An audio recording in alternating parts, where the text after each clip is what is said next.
Hey everybody, today's video we are going over a patient case who was dealing with low back pain on and off for a long time, and then it turned into a sciatica discomfort. So if this is something that you're interested in and want to know more about, stick around.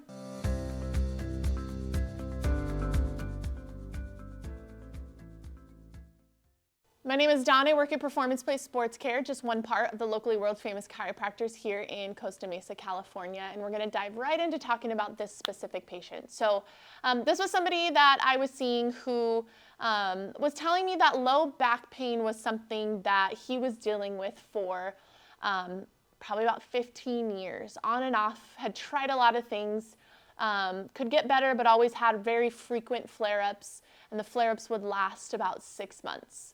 And then they come to see me, and at the very beginning had a flare-up, and it turned into sciatica symptoms down one leg. So, you know, a lot of times people just, when they're in a flare-up, they're feeling like there's just not a lot that they can do. They have trouble finding positions of comfort, have trouble finding how to get the pain out of the leg. It really takes them away from just activities of daily living, being able to just be active, strength train, do whatever it is that they want to do. And so in this visit, we had found something that was 1, pain relieving, 2, got symptoms out of the leg, and 3, could still stay active. And I wanted to share what those things were with you guys. So if you're dealing with low back and sciatica symptoms, be careful in this video. A lot of people respond to a lot of different things when it comes to nerve pain down the leg. If you want to know more about low back and sciatica, just click on the webinar that pops up. And you can dive into some more educational stuff there, as well as some other stretches or exercises that might be helpful if this doesn't work for you. So one way that we knew this was going to work for this person is by sitting in this position. Okay, they were okay with the sitting. Getting slouchy was a little uncomfortable. Bringing the head down definitely brought on back pain, and then kicking the sciatica leg out. Boom, there's the sciatica. Okay. But if we kick the other leg out, oh, sciatica feels better. There it is. Feels better. There it is. So there's tests that we do before we choose exercises for people to know it's okay and safe. So make sure you're seeing a health professional, getting a neurological exam done before trying some of this stuff, okay? So what we did is we just kind of want to offload the nerve a little bit, allow some breathing around the tunnel where the nerve comes out of the spine. So what we're going to do is we're going to slide the shoulder towards our hip, prop it onto the bench here. This can be done at a couch or a bed at home. Okay, ideally not a bench like this because I feel a little unstable. So you want something a little wider so you can just relax in this position, all right?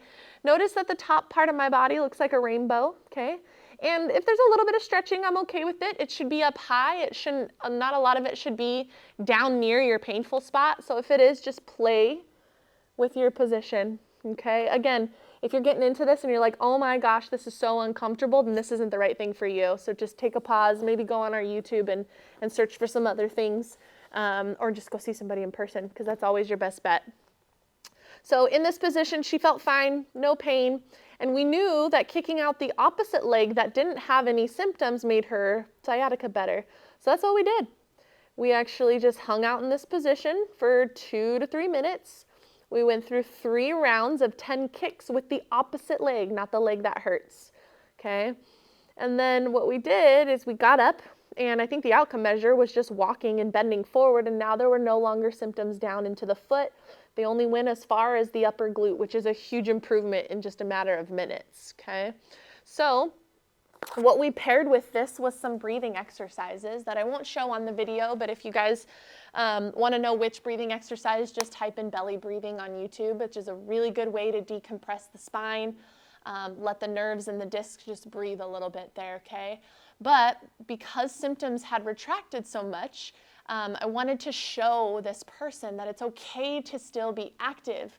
You find activities that are challenging, not painful, and make you feel better afterwards. So here's what we did.